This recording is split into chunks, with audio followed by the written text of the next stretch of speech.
Welcome to Practice Room Breaks with IMSLP. I'm your host, Natalie. Today we have world-renowned pianist Alessio Bach with us. Let's take a listen and learn more about this amazing artist. Combining exceptional lyricism and insight with consummate technique, Alessio Bach was praised by Gramophone as among the most remarkable young pianists now before the public. He rose to international acclaim with first prize wins at both the Leeds and Hamamatsu international piano competitions and an Avery Fisher career grant, and is now a familiar face on 5 continents as a recitalist, chamber musician, and concerto soloist. He has appeared with over 150 orchestras, including the New York, Royal, and London Philharmonics, and the Seattle, Sydney, and Boston symphonies, among many more. He has also performed chamber music with many of today's greatest classical musicians. Bach has recorded countless albums, of which several have been a Gramophone editor's choice. You will hear excerpts from a few of them in this interview today. He is the artistic director of the Incontri in Terra di Siena Festival in Tuscany, Italy, and appears regularly in festivals such as Bravo Vale, Aspen, Verbier, Tanglewood, and many more. He has been on the piano faculty of Boston's New England Conservatory since fall of 2019 and lives in New York City with his family.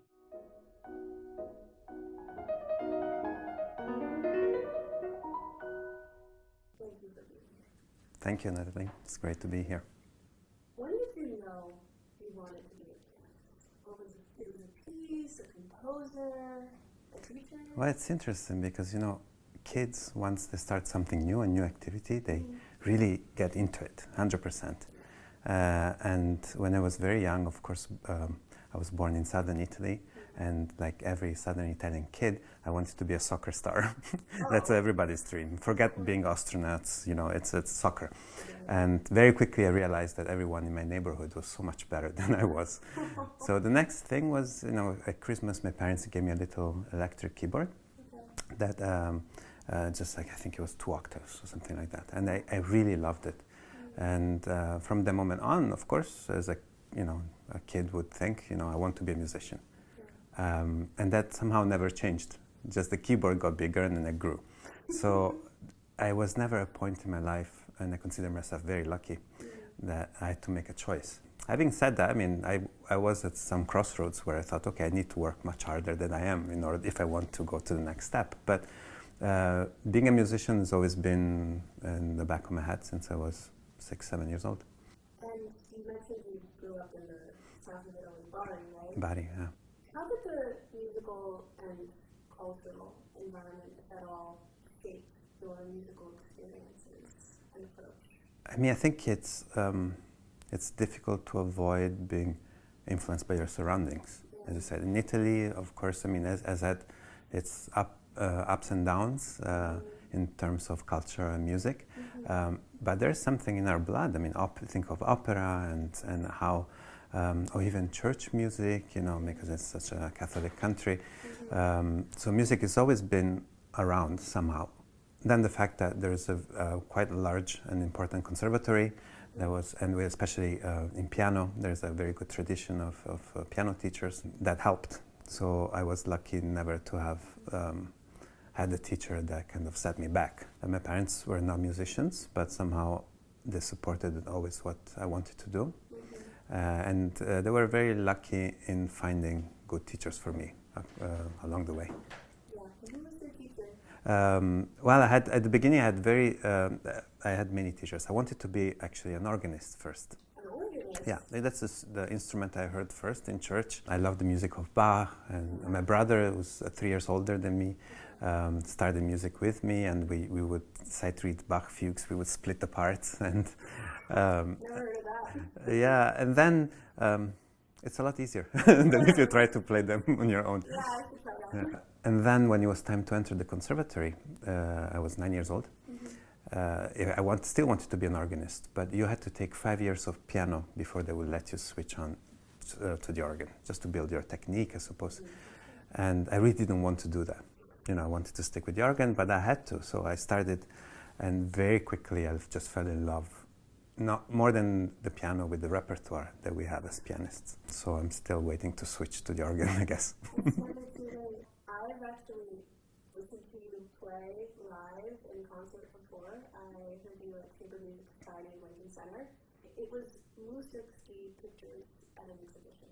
And for those of you who don't know this piece, it is a massive piano piece where Mussorgsky actually takes you through an exhibition of art, and in each room there is a painting. And what really struck me is your sensitivity and sense of color. I really felt like I was immersed in the painting, especially the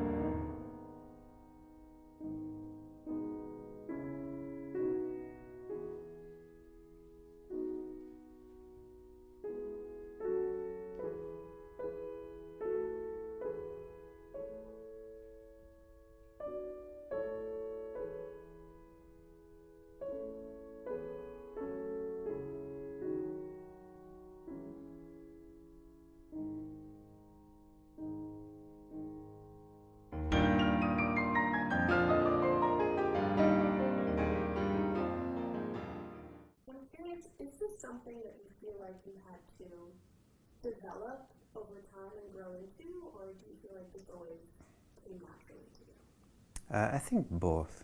The piano at the end is an incredible instrument.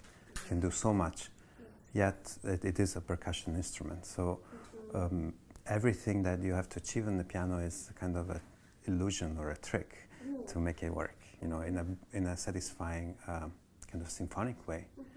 And when it comes to a piece like the pictures in an exhibition, you know, every single piece creates a completely different world. So the colors have to be incredibly vivid. Yet you have to create an architecture that makes sense. You know, it's not just one piece after the next. And so it's a piece that I grew up listening to. It was one of the possible requirements for the graduation in the music conservatory in Italy. So I never played it back then, but I heard it so many times and played very much in a certain way. And I think that way, for us pianists, is influenced by Ravel's orchestration, which is so well known. It's an incredible orchestration, so vivid, such incredible imagination and colors. Yet I think it really sounds like Ravel more than a typical Russian piece. And it's very hard to get that out of your ears.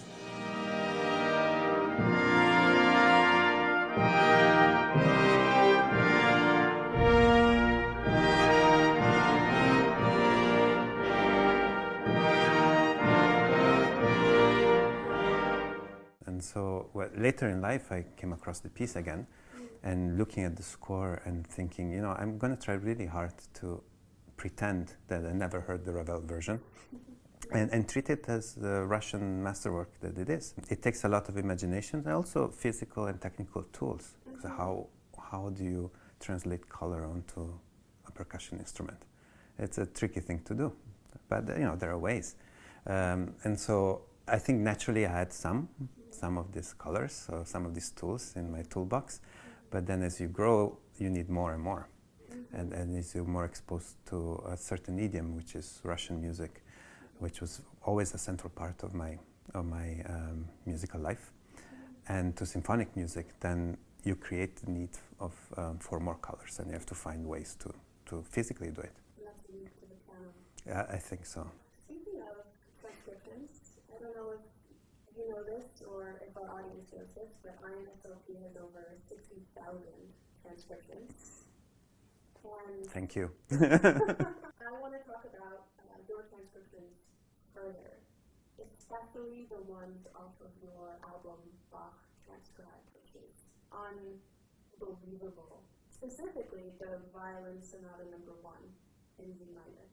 And for those of you that don't know this piece, it is filled with chords and texture, but on a violin, naturally, you can only play that on 4 strings. Whereas pianists, we're very lucky, we have 10 fingers and 88 keys. So naturally the texture is much deeper and more full.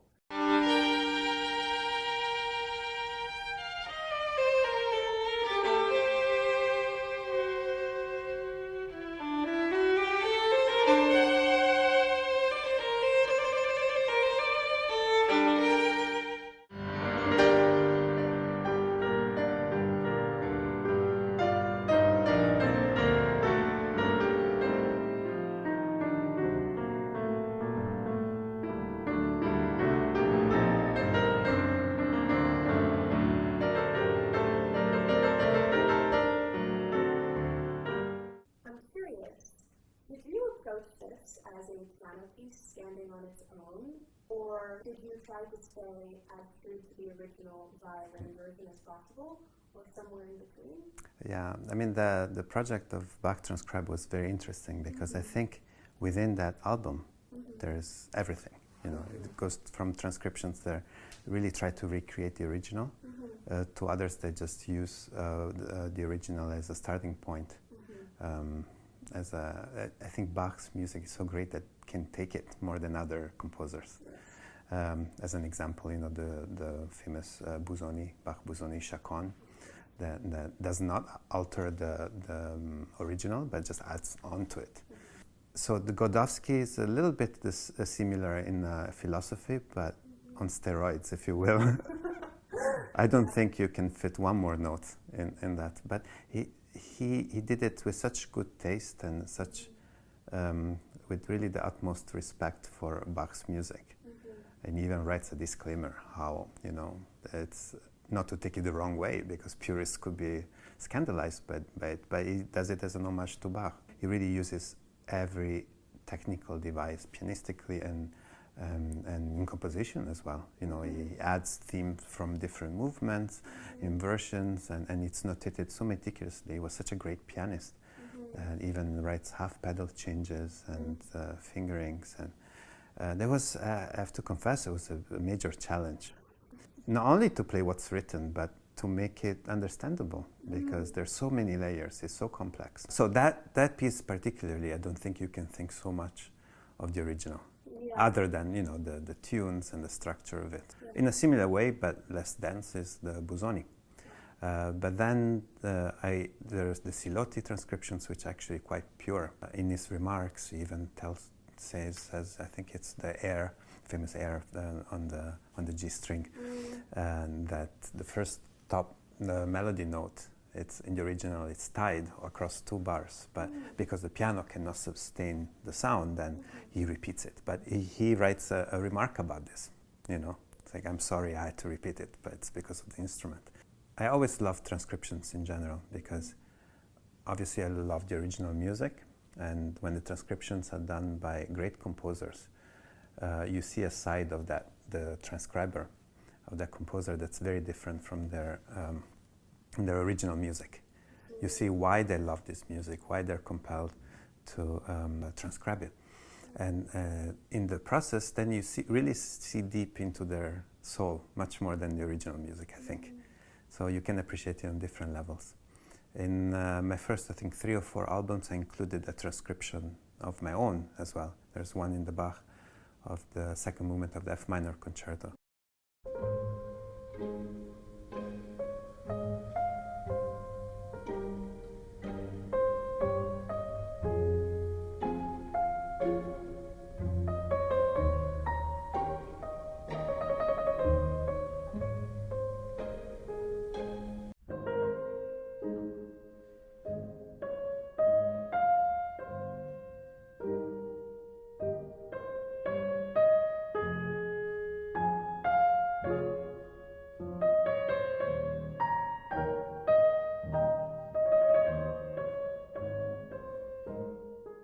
Also in the Rachmaninoff album, there's a Vocalise that I transcribed. I just really wanted to get to the essence to the pure essence of the piece.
is the process for you of transcribing, right?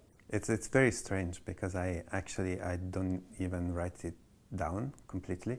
It's so simple that I want to use the original score, and I would write down, how to redistribute parts, for example.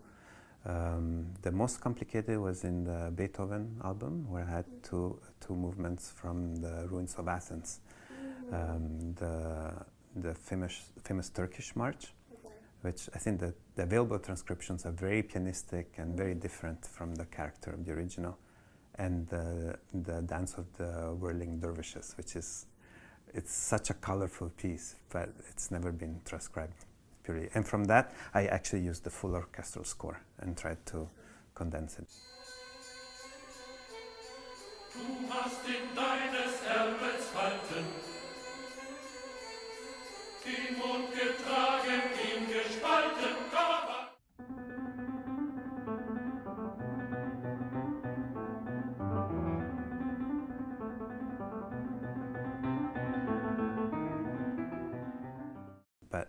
But very often people ask me, do you have a printed manuscript of it, or there's an edition that I can learn, and I don't. You can say it's like Mozart's all in my head already. Well, some on paper, but yeah. So you won the Hamamatsu and Leeds International Piano Competitions when you were 19 and 22. And for those of you that don't know what these are, it's like the Olympics of piano. You spend years preparing gargantuan repertoire for competitions like these, and you have to play for some of the best pianists in the world and in front of a lot of people. As a pianist myself, and I'm sure many pianists are watching, I'm curious what that preparation process was like for you, practicing performing, practicing. Did you have to adjust your style of playing or approach in preparation? That's a great question. I made it a point thinking that my performances in a competition would be the same as performing in a concert. Because you really have to be honest to yourself. I mean, if you're being compared, at that time, even the live round included 70 to 90 people, If you want to be at your best, you can only be authentic. There's really that's one thing that stands out, and I've been now on the other side, having been in juries at the Clyburn and Busoni competition. You can tell right away if someone is not being authentic. And then I don't want to live with that regret. If it doesn't go well, they're not really judging me, they're judging an ideal that I'm trying to fake. Yeah. So I always thought of it, think of it as concerts, and it's a great opportunity. Especially in Hamamatsu, I was just so excited to go to Japan and explore. I had been there before, to meet other pianists. This was before social media. There was no way to get to know what other people are doing in the world. So it's incredibly exciting, and to play a lot of repertoire in wonderful conditions, perfect pianos, perfect concert halls. I always thought the competition as a positive thing, the possibility to focus deeply on a large amount of repertoire and then to perform it for people that really want to hear something in great conditions. It's wonderful. So the preparation, going back to your question, was quite serious and quite intense. I mean, I was practicing up to 10 hours a day, 10, 11 hours a day, and running through programs for friends and for teachers. I think it's very important, because you can only do your best in a competition, and then you're not in charge of the outcome of the results. Yeah. If you don't do your best, then you have less chances. It's as simple as that. After winning that competition and proceeding through your career, did that experience shift your practicing methods at all, or your approach? Well, for a competition, you have to prepare a lot of repertoire that you have to perform in a short amount of time. They basically want to make sure that you have enough repertoire to sustain you for 2 or 3 seasons. I think that's the idea of most major competitions. Although it's not really a realistic real-world scenario. I mean, who has to play that much repertoire in 2 weeks? I mean, there will be... sometimes I've had to do that, but it's not ideal. So later, you have to learn how to plan things and plan sometimes 2-3 years ahead of time what you will be doing, and make sure that the whole thing is not too overwhelming. And that's something that you have to learn in the real world, by making mistakes and taking on too much or taking on too little. It's almost like all of a sudden you're on the other side of the coin. You've worked so hard to get to that point, and then overnight everything is flipped. It's not as traumatic as it sounds, because you're still coming with a lot of preparation that hopefully will last you for a while. But the sooner you realize that everything is flipped, the better off you'll be, I think. And then, there's much more pressure after you're out in the real world. I remember Fanny Waterman, the founder of the Leeds competition, in her award ceremony speech saying, from tomorrow, you will not be compared to this or this other talented young pianist from the Leeds competition. You'll be compared to the Radu Lupo and Murray Parias, and who, they both won that competition before. But I mean, that's very dramatic, but it's somewhat true. Yeah. That was the reason why I wanted to enter that. I had planned to enter the Hamamatsu competition, and my goal was to play Brahms' first concerto with a great orchestra in a great place. And that's, I couldn't even dream about winning a prize. And then in Leeds, I had a little more pressure. It was 3 years after it, so I didn't enter any competitions. In between, I just prepared for the Leeds competition. There was a little more pressure because of Hamamatsu competition. And one good track record of the Hamamatsu competition is that their prize winners went on to win bigger competitions later on. So, and I felt that a little bit. I love what you just said, that your goal was to play Brahms one with a great orchestra, and you didn't worry about the prizes. No, I was 19. I was so glad to be in the final. That's so inspiring. I mean, for Leeds, the goal for me was a dream that I had since I was 15 years old. I actually entered the Leeds at 15 years old before, which was nice because I went back later and I felt somewhat familiar. Even winning at 22 was quite young. Yes. I mean, now it's a very different situation. You have a lot of really accomplished and talented, very young pianists. But my goal back then was to play a concerto with Sir Simon Rattle in the city of Birmingham, and luckily he was the conductor in that final. It was the last time he conducted a Leeds competition before he went on to Berlin Philharmonic. Wow. And I adored him as a conductor, so I can imagine one day to work with him. And once I got to the final, I couldn't care about anything else, actually. I was just happy to play this. You brought your authentic self, and that's why you're here. It's also a lot of luck. Do the right things at the right time. I could have had easily a bad day, and yeah, that's life, though. There are many young musicians who follow us in IMSLP, but there are also young professionals just entering their careers and musicians with families.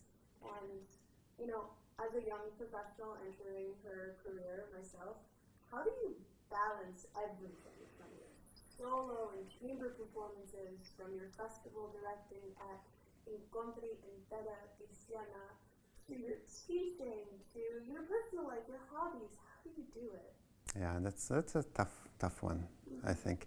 I think you learn, in my case at least, you learn by mistakes. When you're younger, you should accept everything that comes your way, and you have to find yourself. First of all, you have to, in case of chamber music, for example, you have to build a repertoire. I remember first summers that I started doing festivals, I had anywhere between 40 and 60 pieces new to prepare, and so it's really overwhelming. And you're just hoping to get to the end without major accidents, and the music is not about that. But then you distill it to what's essential, what's important for you, and you go more in depth. So there are different stages at different life, in different parts of your life. Then when it comes to family, that's the hardest thing, because when I have a daughter, she's 11 now. When she was young, before school, we could all travel together, and now she's too busy to travel with us, So you have to try and find time. I have the luxury to say that every project I'm doing, I really believe in. There's nothing that I regret taking on at this point, mostly. But it's a constant balance. In my case, it takes a lot of discipline and organization. You have to imagine what you will feel like in 2 years from now. I would love the ideal situation is, on January 1st every year someone comes with a list of engagements and projects and you say yes or no, but that's not reality. Sometimes you commit to something thinking that you're going to have a lot of time around it, and then that time gets smaller and smaller. So it takes organization and experience also. The teaching, it's something, I think as an artist, like you find you need inspiration in different stages of your life. You need different sources of inspiration. For me, growing up until I was doing competition was mostly practice room and listening to concerts and going to lessons. It was actually very little chamber music, I have to say. And that came after. And then the chamber music became a huge teacher for me, working with great artists I'm lucky to be close with. You learn things that you cannot learn on your own or on the piano. And then later, teaching has been a great inspiration.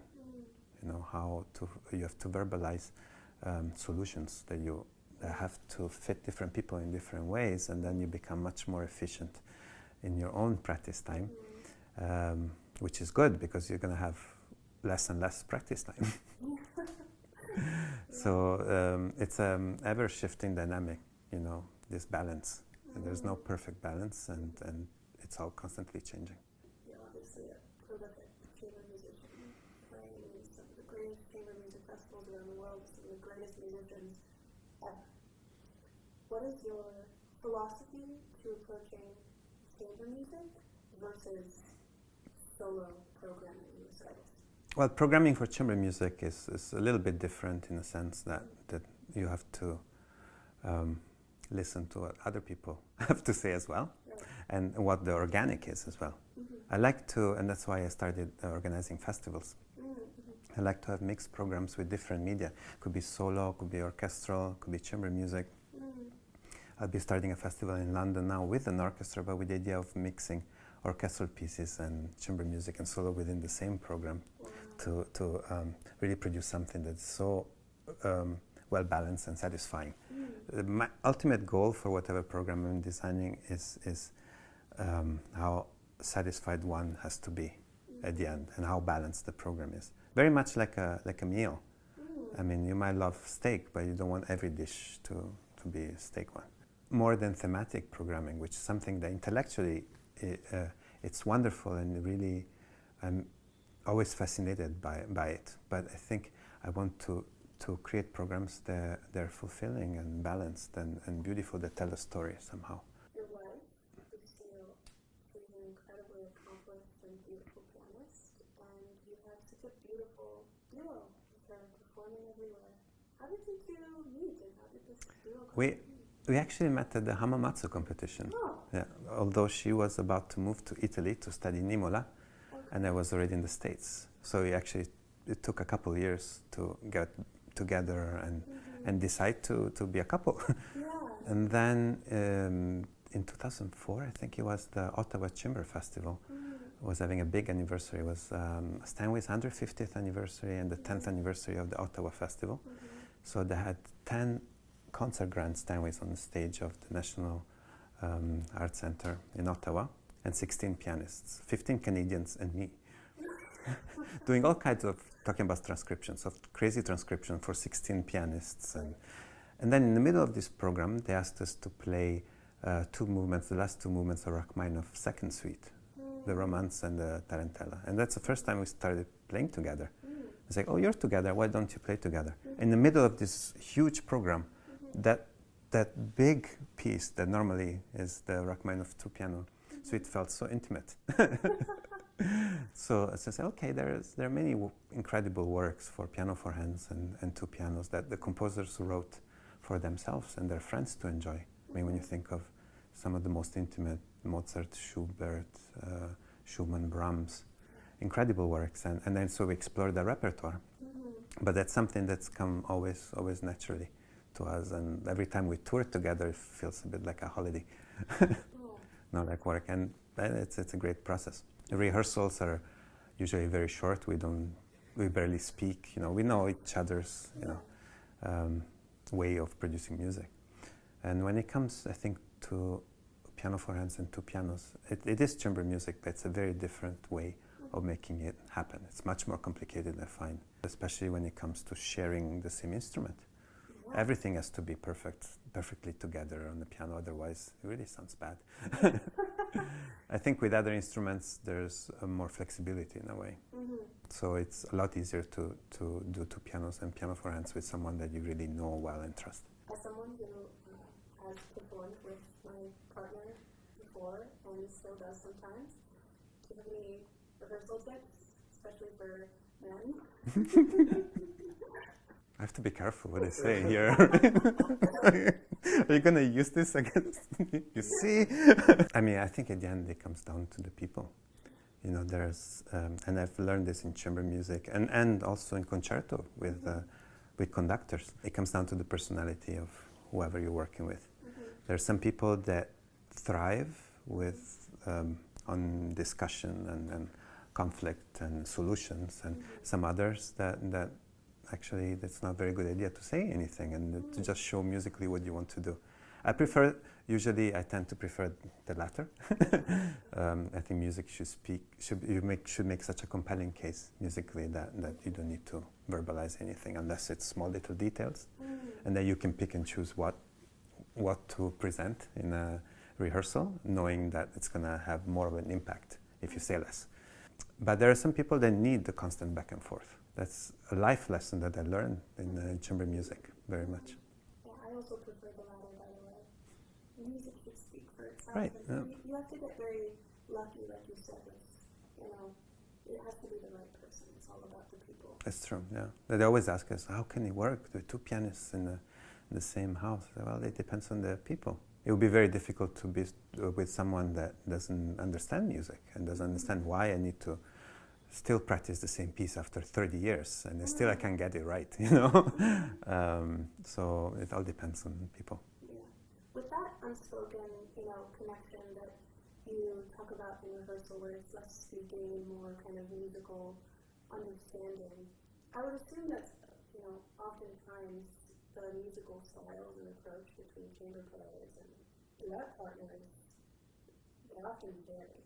Mm-hmm. So how do you approach the sort of differences in musical opinion with that style of rehearsing? I mean, I think that there are different levels of making chamber music, especially early on. I was put in groups where no one agreed or anything, mm-hmm. and you're trying to find a way that works, I was always open-minded. I was never trying to enforce my own way unless there's really no time, mm-hmm. and the rest of the group is no clear ideas. So that's a shortcut in a way. But it's not ideal. Mm-hmm. It's also not ideal to compromise. I mean, with partners like Daishin Kashimoto, Emmanuel Payut, Lucille, that I know so well. I know them well as people, mm-hmm. and as colleagues, mm-hmm. As musicians. Mm-hmm. There's complete trust, mm-hmm. so that the ultimate goal is not to find compromise or a way in the middle, mm-hmm. but to get everything I have to say, everything that the other person have to say, and create a product that's better than the sum of its parts. I mean, that's incredible. That's how you grow, and that's what's so wonderful. Then things can go differently during the concert, but you're so attuned to each other's playing, mm-hmm. That you don't even think about it. You just react on the spot, and that's quite magical.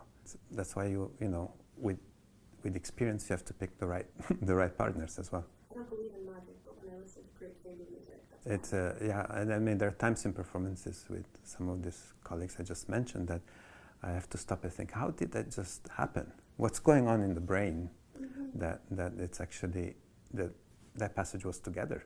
We never rehearsed it this way, but music is incredibly logical. Mm-hmm. There are surprises, of course, but still within unexpected things, it's incredibly logical.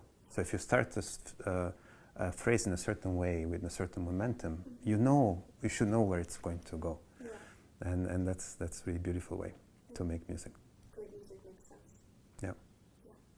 Beyond your musical career, you've expressed a deep love of cooking, and even said that you at one point wanted to become a world-renowned chef. What is your go-to dish that you know will impress everyone? There are many, and I love to have dinner parties at home when people are visiting New York, friends, musicians are coming to New York, and lately I've hosted quite a few, even though I have very limited amount of time. But the other day I was thinking, sometimes I feel like most happy when I'm cooking for people I love. And I'm not a professional chef by any means, so actually when I'm cooking just for myself or for people maybe I don't feel so close to, the result is completely different. Yeah.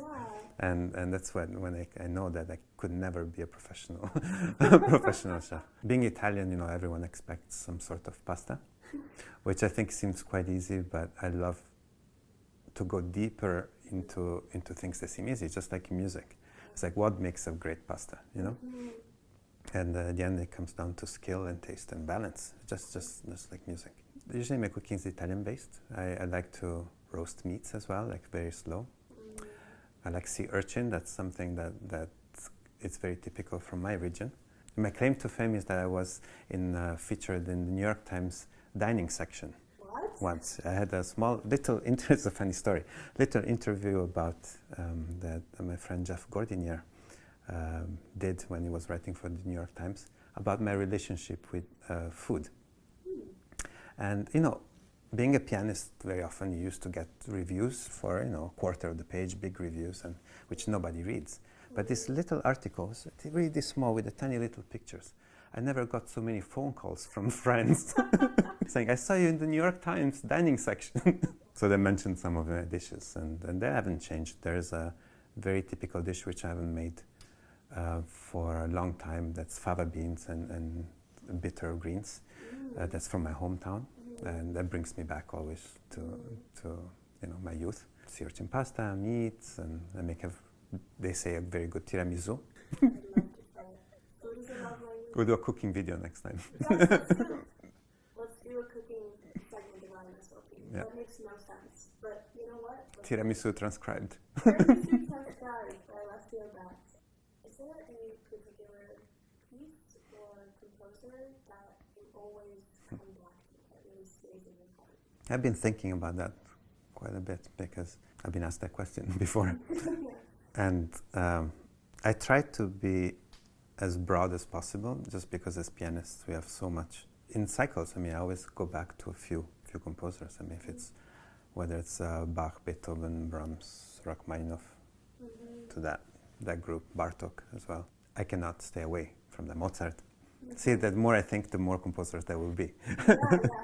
But the beautiful thing about music is that it's really so much greater than whatever we can do with it, that we will never achieve its full potential. Even the composers probably didn't know how great it was, So all we can do is hone our skills, improve and grow as people, as musicians, to get a little bit closer to what an ideal performance might be. It's like having a Mona Lisa in your house, and just looking at it over and over and finding new things, except you have to recreate it from scratch in every performance. That's the only reason why we keep practicing, why we keep doing what we're doing. Otherwise, this would be a really terrible job, don't you think? So you can never get tired of great music. And same with great artists. A constant for me and throughout my whole life has been the recordings of Rachmaninoff. And you can take these little short pieces, these transcriptions, and hear them 100 times, and not 2 times you'll hear it the same way. There's so many layers to it, and so much beauty to explore, and that's in a recording. Imagine in a piece of music that's just the starting point of a journey that can last really your whole life. And one thing I'm very passionate, I know some of my colleagues are not, they want to constantly explore new things, but I'm passionate about going back and looking at pieces that I played 30 years ago. That's a big challenge, and it's a very important one also to convey as I teach. It's great, you have to learn as much repertoire as possible, but most of your life you'll spend playing pieces that you've already learned. So it's important to have the ability to learn how to go back and see the old music with new eyes. It's just as essential, I think. That's beautiful. It's almost like the music is a person, your whole life you keep coming back. Yeah. So do the same. You might need to break at some point, you know, but then you go back and you see, because you've grown as a person, and as long as you know that this piece is much higher than and much greater than you.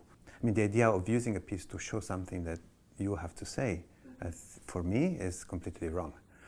You know, you can use yourself to show what the piece is about, but it's a slight difference of approach that I think, for me, it's fundamental. So do you see yourself almost like as a vessel from the composer to the audience? Ideally, you know, there's this great piece of music that I want people to know about. Yeah. And I see things in it that maybe others don't see, but I want to show the piece, not me, not myself. I don't think I'm that interesting. You know, and my personality, whatever I have, I think there's no way to avoid that in a performance. If you're honest, that will come across. That's an important reminder for all musicians.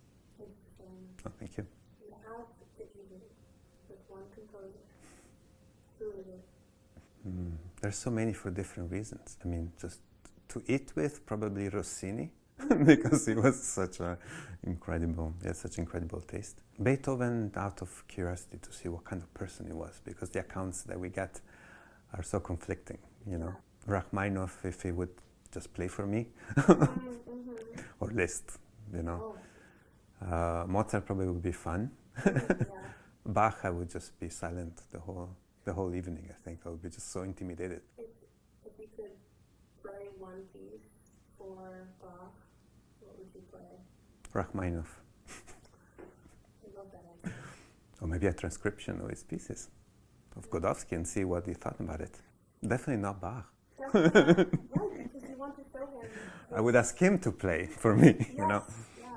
No, that's fascinating, the idea of showing Bach where his music. That too, yeah. How it evolved. Speaking again of transcription, I adored your Tiny Desk concert, where you played Bach's transcription of the lullaby "Keep Me Gently Graves" in your daughter.